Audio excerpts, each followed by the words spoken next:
Hello mga kaibigan, welcome back sa ating channel na kung saan ay marami kang pwedeng matutunan. Kaya subscribe lamang po para lagi kang updated sa ating mga future upload. At ngayon ay sabay-sabay nating papanoorin ang kwento ni Jacqueline Lucas, ang pinakabatang marin sa kasaysayan na nagawaran ng Medal of Honor sa edad lamang na 17. Siya rin ang sundalong binansagang Mr. Immortal dahil sa kanyang kakaibang abilidad at nakakabilib na mga ginawa.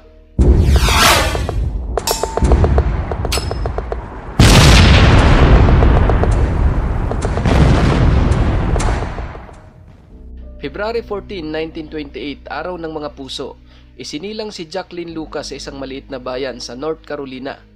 Lumaking masunurin sa magulang si Jacqueline pero naroon ang kanyang pagkamainitin ng ulo, lalo na kung tatawagin siya sa kanyang pangalang Jacqueline. Madalas siyang napagtatawanan dahil sa kanyang pambabaeng pangalan, kaya madalas din siyang napapaaway. Ayaw na ayaw niya na tawagin siyang Jacqueline kaya tinawag na lamang siya sa pangalang Jack. Bata pa man siya ay nakitaan na ito ng pagkahilig sa iba't ibang klaseng sports at iyon siguro ang dahilan ng kanyang maliksing kilos. Namulat siya sa simpleng buhay mula sa pagtatanim ng mga tabako ng kanyang mga magulang at sa kanyang pag-edad ng 10 taon, isang nakakalungkot na pangyayari ang dumating sa kanya dahil sa biglaang pagkamatay ng kanyang ama. Malapit si Jack sa kanyang tatay kaya ganoon na lamang ang kanyang sobrang pagkalungkot at simula noon mas naging mainitin pa ang kanyang ulo at madalas na din ang kanyang pagsama sa mga barkada. Sinubukan siyang ipasok ng kanyang nanay sa isang military school sa kanilang lugar at doon aktibo siyang lumahok sa iba't ibang sports tulad ng baseball, softball, basketball, boxing, wrestling, horseback riding, trap and skate shooting at ang hunting. Naging isa din siyang football captain sa kanilang team at naging isang cadet captain sa naturang school. Sa mga panahon na iyon ay mainit na ang digmaan sa iba't ibang mga bansa pero nananatili pa ring tahimik at hindi nakikialam ang Amerika. Pero noong December 7, 1941, nang sorpresang lusubin ng mga Hapon ang Pearl Harbor sa Hawaii na kumitil ng 2,403 na mga Amerikano ay doon na napabilang ang kanilang bansa sa digmaan. Kaliwat kanan ang ginagawang pagre-recruit ng mga sundalo sa Amerika at nang mabalitaan iyon ni Jack ay ganoon na lamang ang kanyang pagnanais na maging isang sundalo. Pero mayroong malaking problema dahil 14 na taon pa lamang siya, 17 taon kasi ang qualified para ma-recruit. Sa kanyang kagustuhang maging isang sundalo, nag-awol siya sa military school at ginawa ng paraang mapeke ang kanyang edad at pati na rin ang paghingi ng pahintulot sa kanyang nanay na pumayag para maging isa siyang sundalo. Pagkatapos niyang gawin ang pagdoktor ng kanyang mga papeles, nagpunta siya sa recruitment ng US Marine Corps sa Norfolk, Virginia. Malaki ang kumpiyansa ni Jack dahil sa edad niyang 14 ay mayroon siyang tangkad na 5'8" at timbang na 180 pounds at solidong pangangatawan. Kaya naman dahil doon ay mabilis siyang natanggap at pinadala kaagad sa Paris Island, South Carolina para sa training. Habang nasa pagsasanay ay kitang-kita ang kanyang determinasyon na maging isang sundalo at nag-qualified pa nga siya sa pagiging isang sharpshooter. Ilang mga buwan pang lumipas ay natapos na ang kanilang training at tuluyan na nga siyang naging isang ganap na US Marines sa edad lamang na 14. Sobrang tuwa niya sa panahong iyon at inaakala niyang isasabak na siya sa maaksyong labanan dahil iyon naman talaga ang kanyang gusto.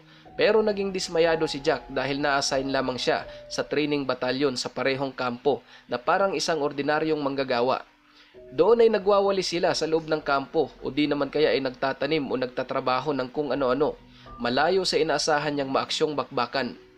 Sa kanyang pagnanais na masabak sa labanan ay iniwan niya ang kanyang pwesto. Sinubukan niyang kausapin at kumbinsihin ng isang opisyal na ang pagkakadeploy sa kanya sa training batalyon ay nagkaroon lamang ng clerical error dahil ang totoo daw ay sa frontline dapat siya ma-assign. Sakay ng isang military service, dinala siya sa Pearl Harbor sa Hawaii para doon i-assign pero di pa rin umubra ang kanyang plano dahil pagdating doon ay ginawa lamang siyang driver ng truck. Paulit-ulit siyang nag-request na i-assign sa frontline pero di talaga siya pinagbigyan. Halos mag2 taon na ang lumipas, hindi talaga siya naging satisfied sa kanyang trabaho bilang sundalo. Sa kanyang sobrang inis ay nagsimula siyang maglakwatsa.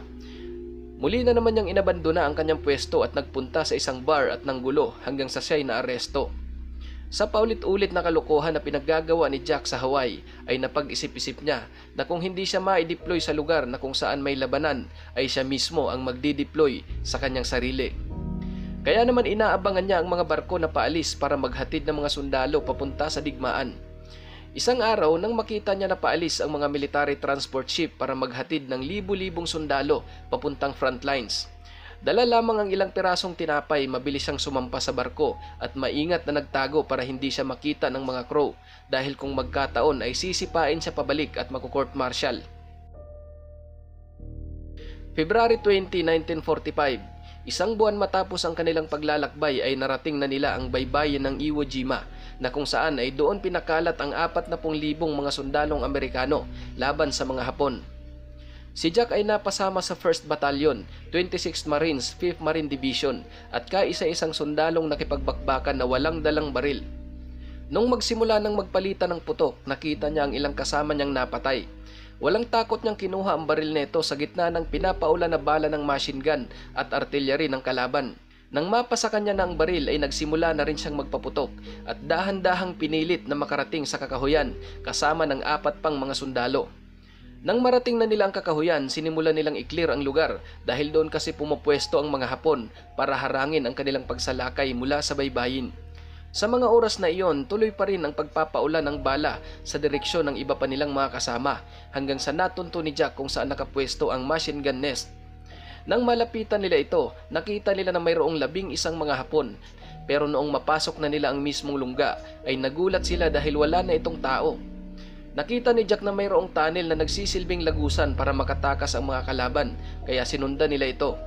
Nang maabutan nila ang mga kalaban, agad na pinaputukan ni Jack ang isa at tinamaan ito sa ulo na agad naman itong ikinamatay.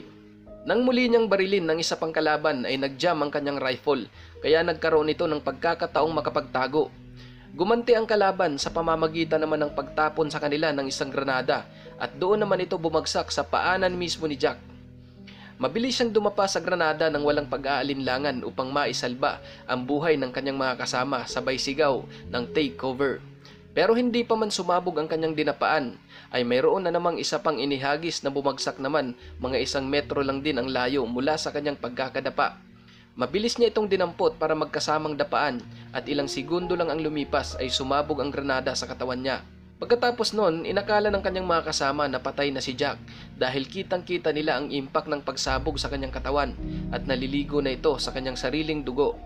Pero nang kanila itong tignan para kunin sana ang kanyang dugtag, nakita nila na buhay pa ito at nakita din ng kanyang mga kasama na isang granada lang ang sumabog.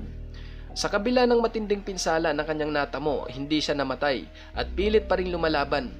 Isinampa siya ng kanyang mga kasama sa kanilang ginawang stretcher at habang pumapalayo sila sa lugar ay tuloy-tuloy pa rin si Jack sa pagpapaputok gamit ang kanyang 45 para di makalapit ang kalaban hanggang sa nadala siya sa kanilang hospital ship. At doon ay nagtamo siya ng 21 operasyon para makuha ang 250 pirasong sharp nail na bumaon sa kanyang iba't ibang parte ng katawan. Marahil ay nagtataka kayo o magtatanong kung bakit hindi yata nagkagutay-gutay ang katawan ni Jack noong masabugan siya ng granada tulad ng mga napapanood natin sa pelikula. Noong panahon ng ikalawang digmaang pandaigdig, ang standard na ginagamit na granada ng mga sundalong Hapon ay ang Type 97 grenade. Ito ay may hugis na parang isang maliit na pinya. Ang isang hand grenade kapag sumabog ay karaniwan na nami-misinterpret ang nililikha nitong malaking apoy. Pero ang totoo, hindi naman talaga namamatay ang tao sa pagsabog nito, kundi sa daan-daang sharpnail na pumapaloob dito na siyang kumakalat sa iba't ibang direksyon. 7 buwan ang lumipas matapos ang nakakabilib na ginawa ni Jack. Tuluyan na siyang nakarecover sa kanyang pagkaka-ospital at 6 na araw matapos ang kanyang ika-17 kaarawan ay personal siyang ginawaran ni Pangulong Harry S. Truman ng Medal of Honor. At sa araw na iyon, si Jack ang pinakabatang Marines na nakatanggap ng Medal of Honor. Pagkatapos ng digmaan, bumalik si Jack sa kanila sa North Carolina upang tuparin ang kanyang pinangako sa kanyang ina na tatapusin ang kanyang pag-aaral. Sa kanyang unang araw sa eskwela bilang isang grade 9, taas noo niyang suot ang kanyang Medal of Honor. Natapos niya ang kanyang pag-aaral hanggang college at 3 beses siyang ikinasal. Ang swerte ni Jack ay hindi pa doon magtatapos. Noong mag-edad siya ng 40 para umano malagpasan niya ang kanyang takot sa mga matataas, ay sumapi siya sa 82nd Airborne bilang isang paratrooper. Siya ang naging team leader sa kanilang grupo at huling tumalon sa eroplano, pero sa kanyang pagtalon ay parehong hindi bumuka ang kanyang parachutes, kaya naman imbis na siya ang huling tumalon ay siya din dapat ang mahuhuling lumapag, pero dahil sa nangyari ay mabilis siyang bumulusok pa ibaba sa taas na 3,500 feet. Nang makita ni Jack na babagsak na siya sa lupa ay ginamit niya ang kanyang natutunan sa training, ang commando roll. Nagulat ang kanyang mga kasama sa kanya dahil hindi lamang siya nabuhay sa kanyang pagbagsak, kundi walang ano-ano'y naglakad pa siya na animoy walang nangyari. At dahil doon, binansagan siya ng kanyang mga kasama na si Mr. Immortal. Pagkalipas ng 2 linggo, ipinagpatuloy niya ang pagtitraining at muli siyang tumalon sa eroplano at doon ay naging maayos na ang lahat. Naging isa siyang ganap na airborne sa loob ng 4 na taon at nagkaroon ng ranggong captain. Bumalik siya sa kanyang buhay sibilyan at nagnegosyo na lamang tulad ng pagbibenta ng karne ng baka. At noong 2008, sa edad na 80, ay binawian ng buhay si Jacqueline Lucas aka Mr. Immortal. Hindi sa labanan o digmaan, kundi sa sakit na cancer. Hanggang dito na lamang mga kaibigan, at kung nais mong mapanood ang iba pa nating mga kwento tulad ng nakikita mo sa ating mga screen, mayroon tayong video para dyan. Maraming salamat. Ito ang Maharlika TV at kung nagustuhan mo ang video na ito, paiwan naman ako ng like at pasubscribe na rin sa ating munting channel.